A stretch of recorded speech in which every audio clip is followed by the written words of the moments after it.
یہ ایک سردیوں کی حسین صبح تھی۔ گٹو ایک 10 سالہ ننھا لڑکا اپنے گرم کمبل میں لپٹا ہوا تھا۔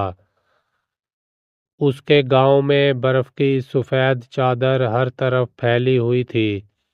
کھڑکی سے باہر برف کے نرم گالے گر رہے تھے اور وہ خوشی سے انہیں دیکھ رہا تھا۔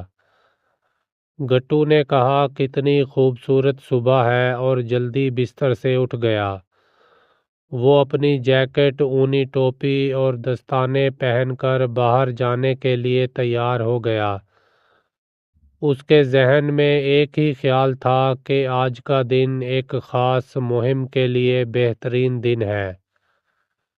گٹو نے اپنے چھوٹے بیگ میں کچھ کھانے پینے کی چیزیں ڈالیں اور گھر سے باہر نکل پڑا۔ راستے میں وہ اپنے دوستوں کو الوداع کہتا گیا۔ گاؤں کی برفیلی گلیاں اسے بالکل جادوئی لگ رہی تھیں۔ ہر طرف سکون تھا، صرف اس کے قدموں کی آواز برف پر سنائی دے رہی تھی۔ گٹو کے دل میں جوش تھا۔ اس نے خود سے کہا، یہ سفر مجھے ہمیشہ یاد رہے گا۔ گٹو ایک برفانی جنگل سے گزرا جہاں درخت برف سے ڈھکے ہوئے تھے۔ سورج کی کرنیں برف کے درمیان سے چھن رہی تھیں اور ماحول کسی کہانی کی دنیا جیسا لگ رہا تھا۔ اچانک گٹو نے ایک ہرن کو دیکھا جو زخمی تھا۔ اس کا دل پسیج گیا۔ اس نے کہا، مجھے اس کی مدد کرنی چاہیے، اور جلدی سے ہرن کے پاس پہنچا۔ وہ اسے تسلی دینے لگا اور اس کے زخم کو صاف کیا۔ جنگل کے بعد گٹو ایک برفیلے پہاڑ کی طرف بڑھا۔ راستہ کافی دشوار تھا، لیکن گٹو کا عزم مضبوط تھا۔ اس نے کہا، میں کر سکتا ہوں، اور چڑھائی شروع کر دی۔ برفانی ہوا اس کے چہرے پر تیزی سے لگ رہی تھی، لیکن وہ ہار ماننے والوں میں سے نہیں تھا۔ پہاڑ کے اوپر پہنچ کر اس نے نیچے وادی کا منظر دیکھا۔ اس نے خوش ہو کر کہا، یہ نظارہ کسی انعام سے کم نہیں۔ پہاڑ کے اوپر گٹو نے ایک خوبصورت سفید پرندے کو دیکھا جو اس کے قریب آ گیا۔ گٹو نے اپنے بیگ سے کچھ دانے نکالے اور پرندے کو کھلائے۔ پرندے نے خوشی سے دانے کھائے اور گٹو کے ہاتھ پر بیٹھ گیا۔ گٹو کی آنکھوں میں حیرت اور خوشی تھی۔ اس نے کہا، یہ لمحہ مجھے ہمیشہ یاد رہے گا۔ گٹو کی لمبی مہم کے بعد شام ہو چکی تھی اور سردی بڑھتی جا رہی تھی۔ سورج دھیرے دھیرے پہاڑوں کے پیچھے چھپ رہا تھا اور آسمان نارنجی اور گلابی رنگوں میں رنگا ہوا تھا۔ گٹو نے ایک محفوظ اور ہموار جگہ تلاش کی تاکہ وہاں خیمہ لگا سکے۔ وہ ایک بڑے پتھر کے قریب رکا جہاں برف زیادہ گہری نہیں تھی۔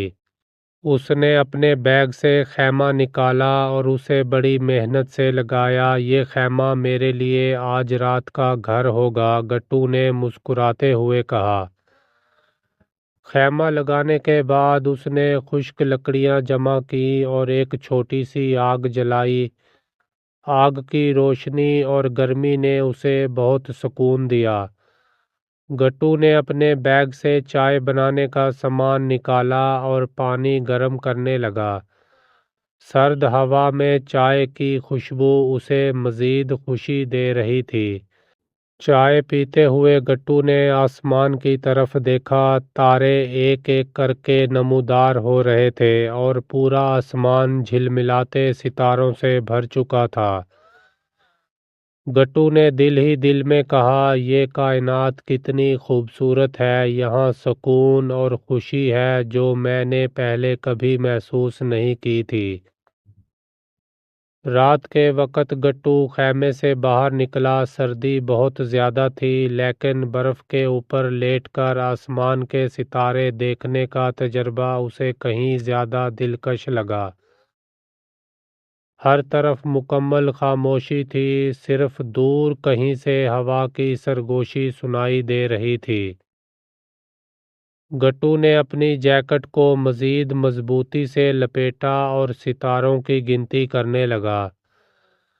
ستاروں کی روشنی برف پر چمک رہی تھی اور گٹو کو لگا کہ وہ کسی خواب کی دنیا میں ہے۔ وہ دل ہی دل میں سوچنے لگا کہ انسان کو قدرت کے ان لمحات کی قدر کرنی چاہیے۔ کچھ دیر بعد وہ خیمے میں واپس آیا اور گرم کمبل میں لپٹ کر سو گیا۔ اگلی صبح گٹو نے خیمہ لپیٹ کر اپنا سفر دوبارہ شروع کیا۔ آسمان صاف تھا لیکن کچھ دیر بعد موسم بدلنے لگا۔ ہوا تیز ہو گئی اور برفانی طوفان نے گٹو کو گھیر لیا۔ ہر طرف برف ہی برف تھی اور کچھ بھی صاف نظر نہیں آ رہا تھا۔ گٹو نے اپنی جیکٹ کو مزید مضبوطی سے بند کیا اور اپنے آپ سے کہا، مجھے ہمت نہیں ہارنی چاہیے۔ برفانی طوفان میں چلنا بہت مشکل تھا۔ تیز ہوا اور برف کے گولے اس کے چہرے پر لگ رہے تھے۔ گٹو نے اپنی چھڑی کا سہارا لیا اور آہستہ آہستہ آگے بڑھتا رہا۔ وہ اپنے آس پاس کوئی محفوظ جگہ تلاش کر رہا تھا جہاں وہ رک سکے۔ یہ طوفان زیادہ دیر نہیں چلے گا، مجھے بس تھوڑی دیر کے لیے پناہ لینی ہے، گٹو نے دل میں سوچا۔ کچھ دیر بعد اسے ایک غار نظر آئی۔ وہ تیزی سے اس کی طرف بڑھا اور اندر داخل ہو گیا۔ غار کے اندر سکون تھا اور وہ خود کو محفوظ محسوس کر رہا تھا۔ غار میں داخل ہونے کے بعد گٹو نے اپنی ٹارچ نکالی اور چاروں طرف دیکھنا شروع کیا۔ غار کے اندر عجیب و غریب نقش و نگار تھے جو بہت پرانے معلوم ہو رہے تھے۔ گٹو نے دیوار پر ہاتھ پھیرتے ہوئے کہا، یہ تو کسی کہانی کے آثار لگتے ہیں، شاید یہاں کسی نے برسوں پہلے پناہ لی ہو۔ غار کے فرش پر اسے کچھ پتھر کے برتن اور پرانے اوزار ملے۔ وہ حیران تھا کہ یہ سب یہاں کیسے آئے۔ گٹو نے ایک جگہ بیٹھ کر اپنے کھانے کا سامان نکالا اور کچھ کھانے لگا۔ اس نے سوچا کہ یہ جگہ واقعی جادوئی ہے، یہ دنیا کتنی پر اسرار ہے، ہر جگہ ایک نئی کہانی چھپی ہوئی ہے، گٹو نے دل میں کہا۔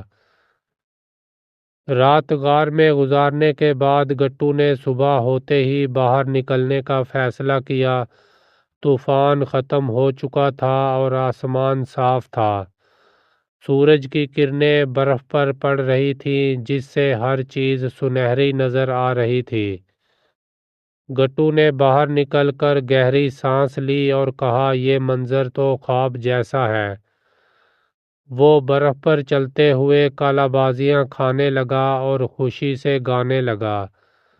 برف کے درمیان اس کی آواز گونج رہی تھی اور وہ خود کو آزاد محسوس کر رہا تھا۔